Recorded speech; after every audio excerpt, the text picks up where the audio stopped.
Wow, I come to the floor of the Senate to really talk about a real emergency that has just occurred in my state of West Virginia.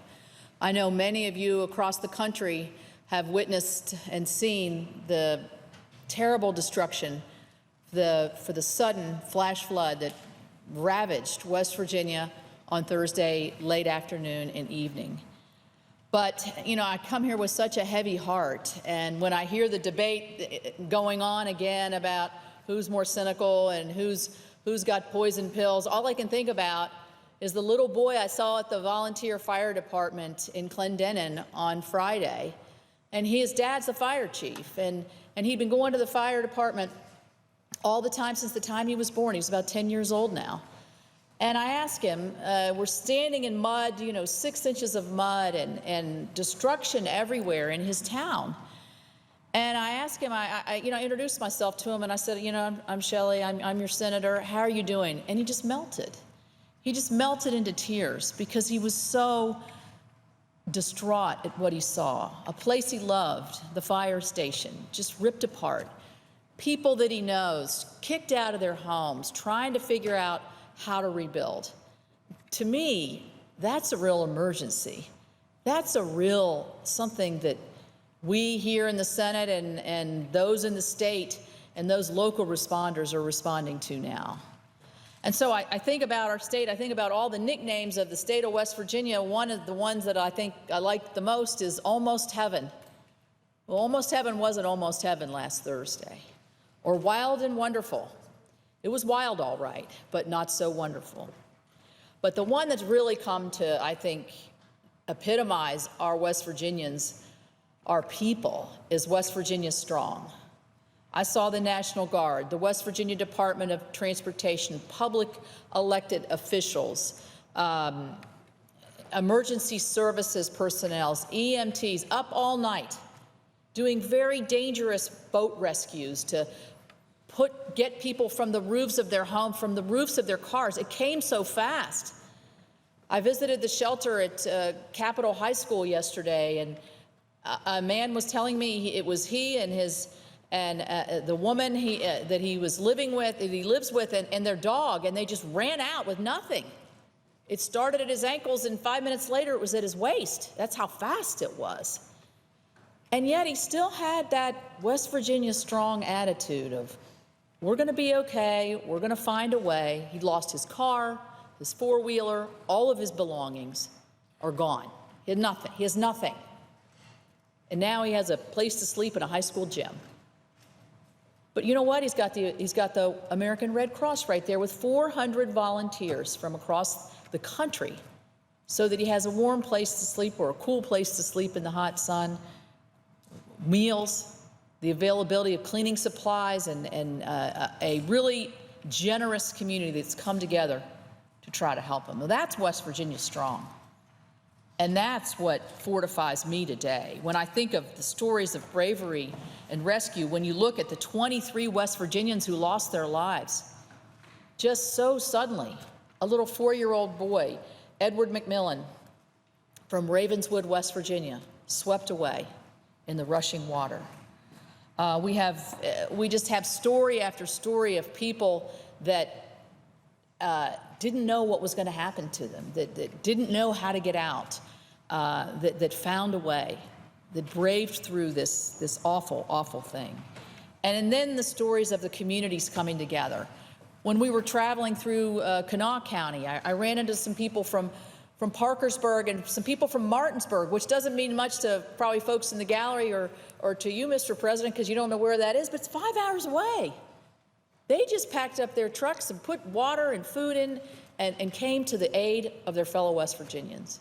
A lot of faith communities, a lot of churches, the Mountain Mission, all kinds of volunteers have come to help to be West Virginia Strong, to be West Virginians helping West Virginians. The private sector has really stepped up. AT&T, Sprint, Frontier, our telecommunications people have really gone as the extra mile to make sure that people have service and people can find out, can charge their phones. When you leave the house, you might have had your phone in your pocket. You sure didn't have your phone charger. And while that might sound like a little thing, that's a big thing, because that's your lifeline to your family, to your help, to calling for resources.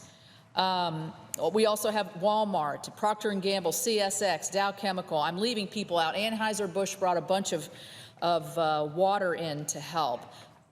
Stories of companies that have opened up their corporate supplies to help West Virginia get back on its feet. And so I'm here basically to say thank you. I mean, some of the communities, Clendenin, White Sulphur Springs, Rupert, Raynell.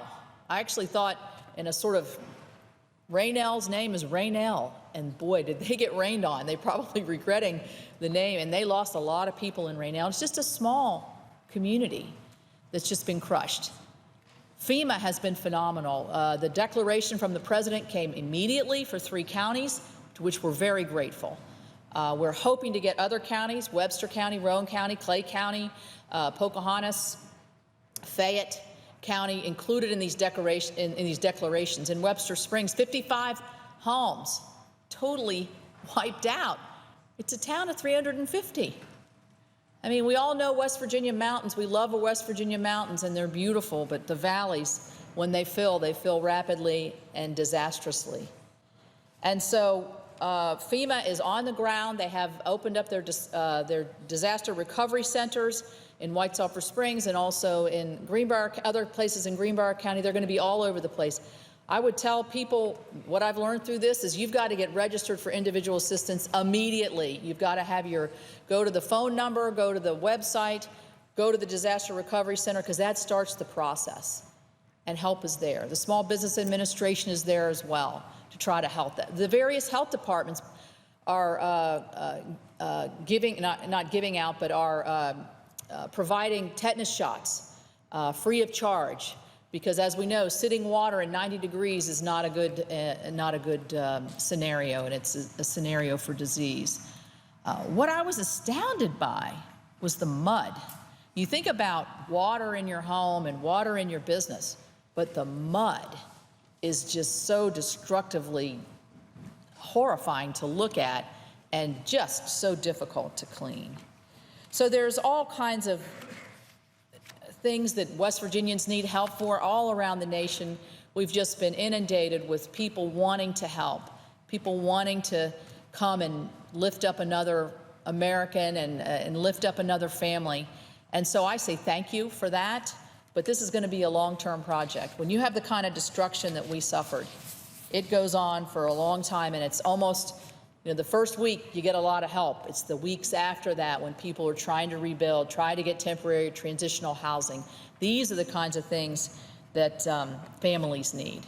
Just to give you a perspective of what the National Weather Service said, the rainfall was historic. It was 10 to 12 inches in 8 hours. It was a 1,000-year event in terms of the rising waters. The Elk River, which flows, I live a half mile from the Elk River. It crested at 33.37 feet on Friday morning. It rose 27 feet overnight and hit the record for 125 years.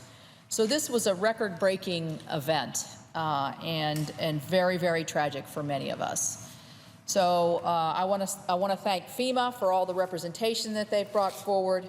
I want to thank all of the faith community that has just been phenomenal, the nonprofits, the United Way, the Red Cross. I have such admiration and gratitude in my heart for what I saw firsthand and will see as the days move on. And I'll just close with this, the way I started. West Virginia people are just phenomenal. To be able to pick themselves up, still have a glimmer of hope in their eyes that they're going to be okay, that they're going to be able to rebuild when they've lost everything. I was in a meeting yesterday, and the guy leading the charge from the United Way, Mr. Ballingy, said, everybody close your eyes and think about the last time you lost everything. And you know what? I don't think a person in that room had ever lost everything.